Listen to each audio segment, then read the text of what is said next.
हे या महाराष्ट्राला पाहता येईल याची आम्हाला खात्री आहे। कालच्या निर्णयानंतर अनेक प्रश्न निर्माण झाले। हे बेईमान गटाचे लोक फटाके वाजवत आहेत, काय रस्त्यावरून नाचतायत, त्यांनी त्यांच्या अंतरात्म्याला विचारावं निर्णय खरा की खोटा, आणि निर्णय यावा यासाठी काय काय उपद्व्याप करण्यात आले, कसे आले। पण आम्हाला त्याची चिंता नाही। आमची बाजू सत्य आणि न्यायाची आहे, आम्ही लढू। शिवसेना अशा संकटातून तावून सुलाखून बाहेर पडलेली आहे आणि उजळून निघालेली आहे। यावेळेलाही तसंच वेगळं होणार नाही। एकनाथ शिंदेंनी प्रतिक्रिया दिलेली आहे याच संदर्भामध्ये की घराणेशाहीचा अंत यामध्ये झाला आणि दुसरीकडे पक्ष हे स्वतःची खासगी मालमत्ता म्हणून ते चालवत होते। मग आता काय चाललंय त्यांचा गटाची? ते घराणेशाहीचा काय अंत झाला म्हणतात, मग श्रीकांत शिंदे त्यांचा मुलगा नाही का? सिद्ध करा नाही म्हणून। श्रीकांत शिंदेची ओळख त्यांच्या मतदारसंघामध्ये सुरुवातीच्या काळात माझा मुलगा म्हणूनच मत द्या मागितलं ना। काय योगदान होते त्यांच्या मुलाचं पक्षामध्ये आणि मतदारसंघात? मग श्रीकांत शिंदे त्यांचा मुलगा नाहीये का? त्यांनी सांगावं नाही माझा मुलगा नाहीये। आणि भाजपमध्ये कोणाची मुलं काय आहेत? घराणेशाही काही औरस असतील, काही अजून काय असतील, मला ते म्हणायचं नाही। पण श्रीकांत शिंदे हा तुमचा मुलगा नाही काय? जर आपण घराणेशाहीवर सांगताय ना, बाळासाहेब ठाकरेंची घराणेशाही कधीच नव्हती, शरद पवारांची घराणेशाही कधीच नव्हती, यशवंतराव चव्हाणांची घराणेशाही कधीच नव्हती। हा विचारांचा वारसा पुढे घेऊन जाणारं हे एक मार्ग असतो। त्या मार्गाने त्या घरातले, त्या पिढीतले लोक पुढे जातात। लोकांनी जर स्वीकारायचं असेल तर लोक स्वीकारतात, नाहीतर लोक दूर करतात। डॉक्टर बाबासाहेब आंबेडकरांची घराणेशाही आहे का? नाही। त्यांच्या विचाराचे लोक पुढे घेऊन त्यांच्या घरातले लोक चालले असतील, लोक स्वीकारतील। एकनाथ शिंदे हे भारतीय जनता पक्षाच्या हुकुमशाहीचे पुरस्कर्ते आहेत। एकनाथ शिंदे हे महाराष्ट्राच्या मुळावर आलेल्या, महाराष्ट्र लुटणाऱ्यांच्या, महाराष्ट्र कंगाल करणाऱ्यांच्या ज्या टोळ्या दिल्लीतून येत आहेत त्याचे पुरस्कर्ते आहेत। त्यांनी शिवसेनेवर न बोललेलं बरं। बाळासाहेब ठाकरे यांची शिवसेना दिल्लीच्या गुजराती लॉबीला इतिहास जमा करण्याची त्यांची योजना आहे, पण ते शक्य नाही। शिवसेनेला इतिहास जमा करणारे इतिहासात गाडले गेले। हा इतिहास आहे। ज्याप्रमाणे औरंगजेबाला गाडला या महाराष्ट्रानं, ज्याप्रमाणे इतर आक्रमकांना गाडलं या महाराष्ट्रानं, त्याचप्रमाणे या सगळ्यांची गत झाल्याशिवाय हा महाराष्ट्र स्वस्थ बसणार नाही। मराठी पुरा होऊ दे। येणाऱ्या निवडणुकांमध्ये आता आपण सुप्रीम कोर्टात जाणारच आहोत, पण तोपर्यंत जर निवडणुका लागल्या तर कशा प्रकारे आपण समोर जाणार किंवा काय पर्याय आहे? आमच्याकडे आम्ही पर्यायाचे विचार करत नाही बरं का। जर तुम्ही दरोडेखोरी करून, चोऱ्यामाऱ्या करून या महाराष्ट्राला लुटणार असाल, महाराष्ट्र लुटण्यासाठी शिवसेनेवर हल्ले करणार असाल, तर त्या हल्ल्यातून आणि आघातातून शिवसेना उभी राहील। बाळासाहेब ठाकरेंची शिवसेना इतक्या सहजपणे कोणाला गिळता येणार नाही, आणि ज्या गिळाला उभे टाकलेले आहेत त्यांच्या अवकात काय आहे? या शिवसेनेनं त्यांना मोठं केलं आहे, बाळासाहेब ठाकरेंच्या आणि या मातोश्रीनं। तुम्ही डरपोक आहात, तुम्ही घाबरून पक्ष सोडलेला आहात, हे आधी मान्य करा। तुमच्यामध्ये हिंमत असती, तुम्ही मर्द असतात, तर ज्या पद्धतीनं महाराष्ट्राची लूट सुरू आहे त्या लुटीविरुद्ध एक शब्द आपण बोलू शकला नाही। नरेंद्र मोदीचा दौरा आहे उद्या महाराष्ट्रामध्ये, वेगवेगळ्या प्रकल्पांचं ते बरं। निवडणुका आहेत ना, निवडणुका आल्या, त्याचा अर्थ मला कळलं की ते काळाराम मंदिरात चाललेत काय? बरोबर ना? मी असं ऐकतोय की नरेंद्र मोदी काळाराम मंदिरात चाललेले आहेत। जिथे शिवसेना जाते तिकडे ते जात आहेत। काळाराम मंदिराचा योजना ही शिवसेनेने आखली होती, पण भारतीय जनता पक्षानं तिथे आता नरेंद्र मोदी यांना न्यायचं ठरवलं आहे।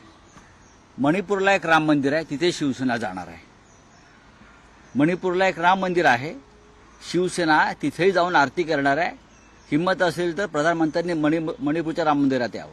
सर, आजच्या सामन्यामध्ये चोर मंडळाचा उल्लेख केल्याप्रकरणी संजय राऊत आणि आदित्य ठाकरे यांच्यावर हक्कभंग प्रस्ताव हा विधानसभा गृहात मांडणार आहे असं भाजपकडनं म्हणलं. म्हणू द्या ना.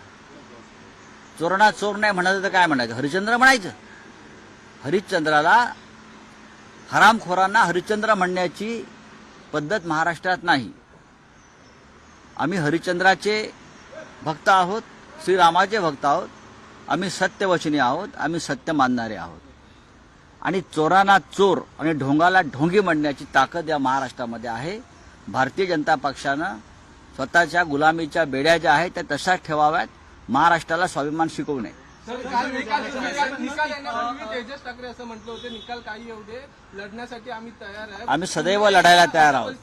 आम्ही सदैव लढायला तयार आहोत. मुकेश अंबानींचं एक महत्त्वाचं स्टेटमेंट आहे की रिलायन्स ही गुजराती कंपनी आहे आणि ती गुजरातचीच आहे. आम्ही देखील गुजरातीच आहोत आणि अभिमान आहे असं त्यांचं मुंबईतून राहून. आम्हाला सुद्धा महाराष्ट्र आणि मराठी असल्याचा त्यापेक्षा जास्त अभिमान आहे. बाळासाहेब ठाकरेंनी आम्हाला तो अभिमान, तो स्वाभिमान आम्हाला आमच्या नसानसामध्ये भिनवलेला आहे. दिल्लीच्या गुजराती लॉबीनं किती प्रयत्न केला तरी हा स्वाभिमान वाकणार नाही आणि तुटणार नाही असा मराठी बाणा आहे.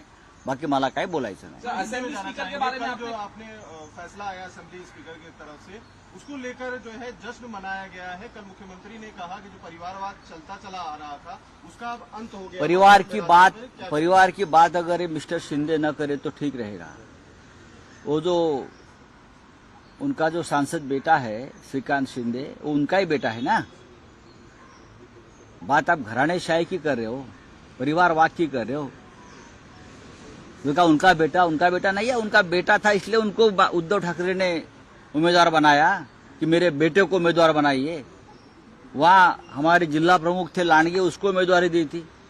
उसकी काट कर अपने बेटे के लिए उम्मीदवार वो बनाकर लेके गए. तो ये क्या परिवारवाद नहीं है? हाँ, आपका परिवार, हमारा परिवार क्या है? ये एक विचारधारा है महाराष्ट्र में. चाहे शरद पवार साहब हो, चाहे बाला साहब ठाकरे हो, चाहे यशवंतराव चौहान, महात्मा फुले, ये विचारधारा को लेकर उनके घर के लोग आगे चले जाते हैं. छत्रपति शिवाजी महाराज, आप उनके जो वंशज है तो आप उनके सामने क्यों झुकते हो?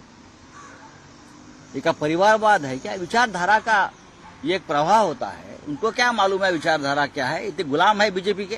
सर, आपने कहा कि असेंबली स्पीकर कल वकील की तरह काम कर रहे थे शिंदे गठ के लिए. Yes. जिस तरह से वो डिक्टेट कर रहे थे, क्या कहना चाहिए? मैं यही कहूंगा, क्या कहूंगा, सुप्रीम कोर्ट ने असेंबली स्पीकर के ऊपर एक जिम्मेदारी दी थी कि आप एज ए ट्राइब्यूनल काम करिए, न्याय देने का काम करिए.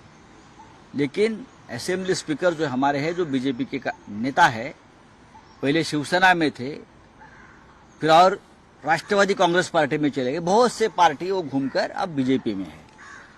वो अब ट्राइब्यूनल बनाया सुप्रीम कोर्ट ने. उनको कहा था सुप्रीम कोर्ट ने कि आप ट्राइब्यूनल का काम करिए, लेकिन उसने बेईमान जो गुट है शिंदे का, उनके वकील के रूप में काम किया. वो उनके लिए वकीली कर रहे थे. तो न्याय कैसा मिलेगा और सत्य कहाँ आएगा सामने? सर, हक चोरों की बात की कर रहे हैं, मंडल जिस तरह आपने से जो है आपके सामना के बयान आए और संपादक- आदित्य क्या? ठाकरे के बयान आए स्पीकर के खिलाफ, तो कह रहे मैं स्पीकर के खिलाफ नहीं बोल रहा हूँ, मैं ट्राइब्यूनल के खिलाफ बोल रहा हूँ. सर, विशेषाधिकार हनन मैं ट्राइब्यूनल के खिलाफ बोल रहा हूँ कि ट्राइब्यूनल अगर गलत है तो ट्राइब्यूनल को गलत बोलूंगा मैं. विधानसभा स्पीकर को अगर ट्राइब्यूनल बनाया है तो ट्राइब्यूनल का काम करिए ना. आप किसी एक पार्टी के वकालत क्यों कर रहे हो? विशेषाधिकार हनन के ले आने की बात की जा रही है. सर, असेंबली में ये कहा जा रहा है कि स्पीकर के दिए हुए फैसले का जो है अपमान कर रहे हैं. मैं स्पीकर का फैसले का बात नहीं कर रहा हूं, मैं ट्राइब्यूनल के फैसले का बात कर रहा हूं. स्पीकर भारतीय जनता पार्टी का नेता होता है, वो है क्या नहीं बताइए. स्पीकर निपक्ष होता है, इंडिपेंडेंट होता है, लेकिन ये चित्र आज नहीं है. और ये मुकदमा जो चल रहा था उसमें स्पीकर का रोल था ट्राइब्यूनल का. लवाद बोलते हैं हम उसको, न्याय देने वाली एक संस्था है. तो मैं उसके ऊपर बोलूंगा. मैं विधानसभा स्पीकर के ऊपर नहीं बोलूंगा, चाहे उसने कितनी भी गलती की हो. चलिए, थैंक सर, यू। राम मंदिर के इनविटेशन के लिए कांग्रेस नहीं जाने वाली है, मना किया है कांग्रेस देखिए, ने। कांग्रेस पार्टी की अपनी बात है, लेकिन हम सब लोग जल्दी ही अयोध्या में जाकर आएंगे। हमें किसी इनविटेशन की जरूरत नहीं है। इंडिया गठ के बहुत से ऐसे हमारे साथी हैं, जैसे केजरीवाल जी है, उद्धव जी है, और भी लोगों ने संपर्क किया कि हम सब मिलकर अयोध्या जाकर रामलला का दर्शन करेंगे। अब मुझे लगता है रामलला ये कोई भारतीय जनता पार्टी की निजी प्रॉपर्टी नहीं है, पूरे देश, राष्ट्र और विश्व की प्रॉपर्टी है। प्रधानमंत्री सर नरेंद्र मोदी